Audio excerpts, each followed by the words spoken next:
Hey now people, today we are going to take a look at Frontier Skies from Games Loot. This is a game that was up on Kickstarter, and it was one of my Kickstarter guilty pledges, what I like to call it, because essentially I pledged for the game. It seemed kind of neat. I like the anime style artwork. It's based off of a Gaia Online game, which I think is like a Korean MMO, which I'm not into those kind of games at all, so I didn't know really anything about it, but I like the style. I like the idea that you're building an airship and you're trying to collect goods and compete against other players. And, I pledged for the game and forgot to cancel my pledge. So here we are. But this has happened before, and this is what happens when you pledge on a lot of Kickstarter games. And I have been pleasantly surprised in the past. I like some other Games Loot games, so who knows? I thought maybe it'll be great. Let's go ahead and give it a shot. So I did play it a couple times. Let's go through the overview, and then we'll come back, and I'll let you know if the game was actually any good.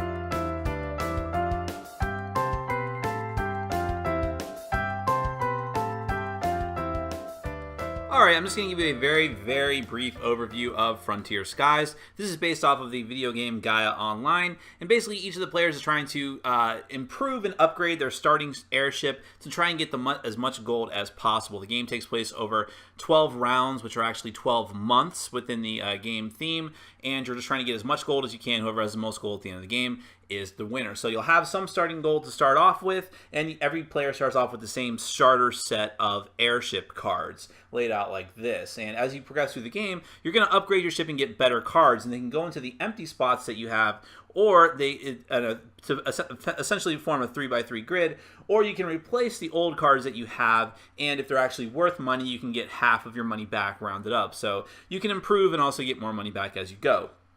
Each player also has these 3 trackers here. As you can see, as you might not be able to see, I apologize, but each of the ship cards actually has little symbols signifying different types of stats. So this is the amount of money that it's worth. Here's how much cargo this lets you hold, and here's the attack value. There's also cards that give you speed as well, and those are the main stats that you're looking for on all of these cards. And as you upgrade and get different parts and new parts, you can keep track of those so you don't have to count every single time over here. You have a stat card for your attack, for your speed, and for your cargo. You'll just kind of constantly move this back and forth. Now you also have, and I forgot to put a little chip on it, but you also have a tracker for the rounds as well, which can be important. I'll get back to that in a minute, but it's very important that you not just keep track of how many rounds, but when they happen and so on.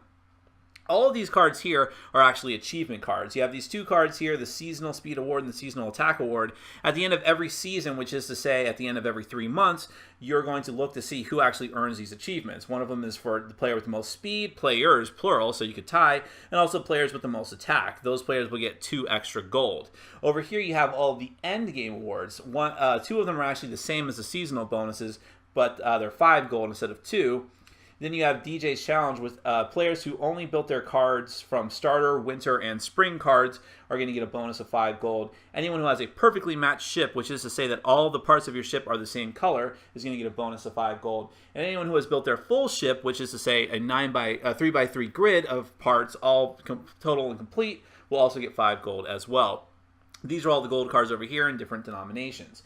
Now, all of these cards here are the market cards, and they are broken down into the different seasons, which means that they're also going to help you to keep track of how the game progresses through the different 12 months. At the start of the game, you're going to put out 9 cards from the winter market. You'll just lay them out here. I hope that I have enough room. This is one of the things about this game, is that you need a lot of room in order to play, but here we go. So you'll lay them all out, and this will determine what players can actually bid for during the market phase, which is the first phase of every round of the game. So during the market phase, whoever is the first player and has the first player marker is going to place a bid. So they'll take their starting gold and they'll bid on one of the cards. Now the minimum amount you can bid on one of the cards is the actual value of the card. So if you want to bid on this part, which is the this rightmost ship part, and this is going to give you 2 cargo, then you must bid at least 3 gold, although you could bid more. Once you've submitted your bid, and you can only bid as much as you can actually afford, it goes to the next player. The next player can either raise or pass. If you pass, you're out of the bidding for that card. Eventually, someone will get the card. Now, if you've bought a card, that means you are out of the bidding round. It goes to the next player who hasn't got a card yet, and the bidding continues until each player either has a card, or if they've completely passed, they get to draw one of these discovery cards. Discovery cards are a lot of different helpful and beneficial items that can help you during the course of the game. Mostly it's cargo, things that you carry around on your ship.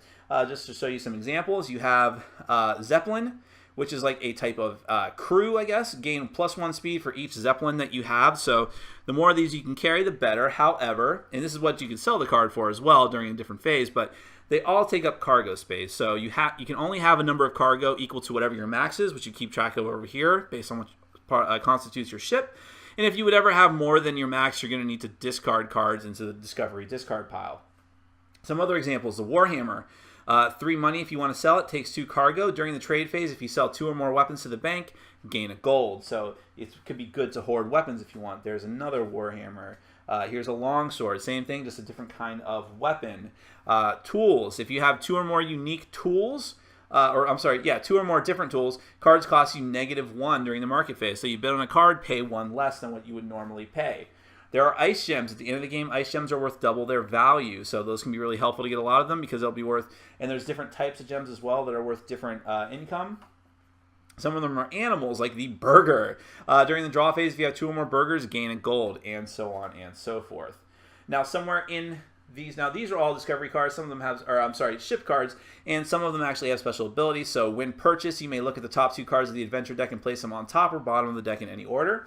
Other types of cards that may be in this deck are actually other crew cards as well. So, for instance, Sam here also takes cargo space. At the start of the draw phase, if you have 3 crew, gain a gold.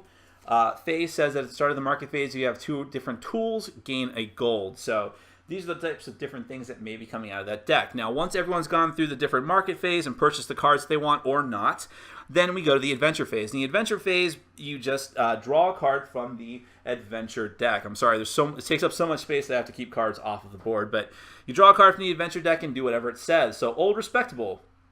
Each player in turn order draws 3 cards from the discovery deck and chooses 1 to give to each other player. Discard any remaining cards. Another example, Ancient Ruins. Each player discards cards from the top of the discovery deck until they reveal a tool. Gain that tool. Incredibly Huge Anthill. Each player gains 1 discovery. If they have greater than 6 attack, gain 1 additional discovery. So these are basically universal cards that will affect everybody. Then you move on. If you gain cargo that you don't have the room for, you're going to have to discard it, or discard some of your existing cargo as well. Then we go to the trade phase. This is basically where players have the chance to swap items. I'll trade you this, for that, and so on. And you can also sell items back to the discovery deck. You can't sell parts of your ship, but you can sell cargo that you don't want anymore in order to make room, and you'll get the full market value for them. Then finally, it's simply the draw phase, where you draw cards from the discovery deck and check for your end of season bonuses if it's the end of the season.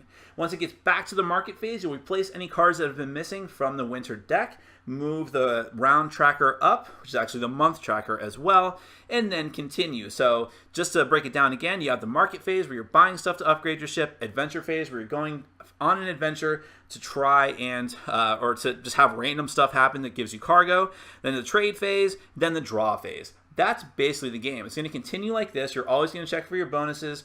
Once you get through round 12, the autumn deck, you'll check for the end of game bonuses. Then you're going to add up all of the different gold cards that you have that you've accumulated, plus the value of all the parts of your ship, all the different crew that you've collected, the end game bonuses, the seasonal bonuses, all that different type of stuff. Add up all of your gold. Whoever has the most gold is the winner.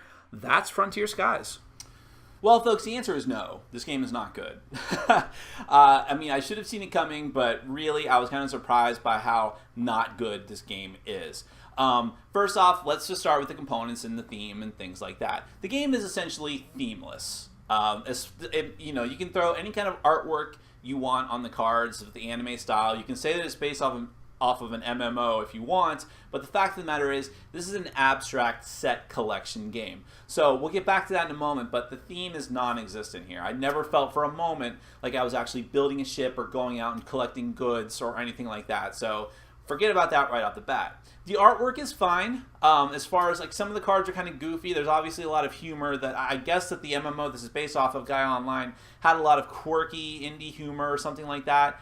I didn't really get it or find much of it funny, but there it is. I do like the anime style art, so there's that. And the cards are all laid out in a pretty logical way as far as the graphic design. Everything's pretty easy to understand. Can't complain there. The rules are very simple. It's 4 pages, I mean, with a lot of empty space on the pages, so the game is obviously very simple to learn. There's nothing complex here, and the rules do facilitate that. So can't complain there. Everything else, component-wise, is fine. But essentially, the game is all cards. The game comes with some tuck boxes, which I guess GameSalute is doing with a lot of their games lately, and I find them kind of useless. I don't really see the point. And they all come stuck together because they're disassembled. Why not just assemble them already?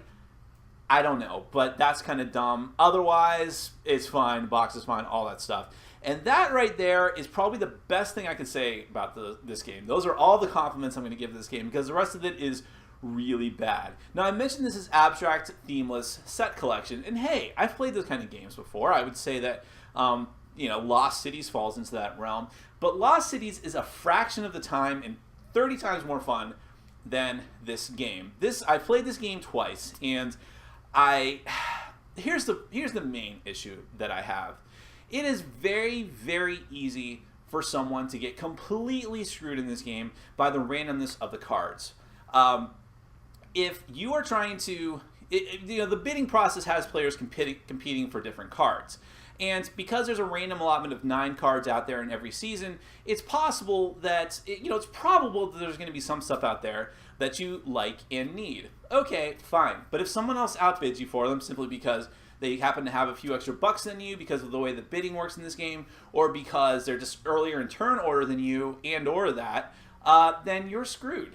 It is very easy for 1 or 2 players, depending on how many players you have in the game, to get really awesome ships with all the cargo capacity that they need and constantly be getting those different bonuses at the end of each season for having the most speed and most combat, and for 1 or 2 other players to get totally screwed. Now, this happened to me in the first game that I played, where I was clearly in last place, out of contention completely, and essentially I just, I quit near the end. There was no point for me to be even in the game anymore. And that, to me, is one of the cardinal sins of a game, and it's the thing I hate the most about games. Now, you might think, oh, sour grapes, you just did poorly. Second game that I played, I did much better. I was within a hair's breadth of winning, but the third player in our game also got screwed. And that was no fun for that person, and it's the worst feeling in the world, no matter who it happens to. I hate seeing that happen, and that, above all else, is a reason to not play this game. Other things I don't like, the fact that everything is cards, and you have those annoying little chips, and, the money is cards. The game takes up a ton of space on the table. It's obvious that they wanted to cheap out on this as much as possible, so while I can't complain about the design of the cards themselves, or the artwork and things like that, the way that everything is set up is just awkward and clumsy, laying out the cards for the markets, things like that. I do like the fact that the game has a built-in timer of when the game's going to end because of the different seasons. That works well, but even so, the game is just too long for what it is. I would guess that you're not going to finish the game of this in less than 90 minutes unless you're playing with just 2 players, the minimum count. And I don't think that this game would be that interesting at all with that small amount of players. This really encourages you to have 4 people, but man, I didn't play it with 4. I only played it with 2 groups of 3, and the space required to play it for such what's essentially a dumb abstract set collection game. It's just awkward. The cards from the adventure deck are, it's a neat idea, but it's kind of useless. They just do weird things like draw a bunch of items and pass them to the person on your left. Why? What does that even matter? It doesn't do anything. There's nothing interesting. There's no combat. There's no interaction. Well, there is interaction, but again, it's those dumb things of like passing cards and making a trade, which, most people don't even want to do, because why would you? This is just an awkward, dumb collection game. There's just no uniqueness or cleverness here, other than maybe the different season decks and how those come out. Cargo is always a problem. It's very frustrating and stupid having to constantly be jettisoning items and not taking the items that you need just because you don't have cargo capacity, and those achievements, just trying to vie for those. There's not enough of them. They're not varied enough. They're not that interesting. Oh, just have 1 of every color or have a full ship. Well, this ship, I don't know. This isn't a good game. I can't recommend it. There's so many other types of card games that are faster, more fun, lighter, just much, no breakaway leader problem. I mean, again, Lost Cities, that's themeless too, but it's over much faster than this is, and is a lot more fun. I cannot recommend Frontier Skies. Back to the drawing board for whoever designed this. So, my name is Nick. This has been Board Game Brawl, and I'm reminding you to get out there and game every day in every way. Take care.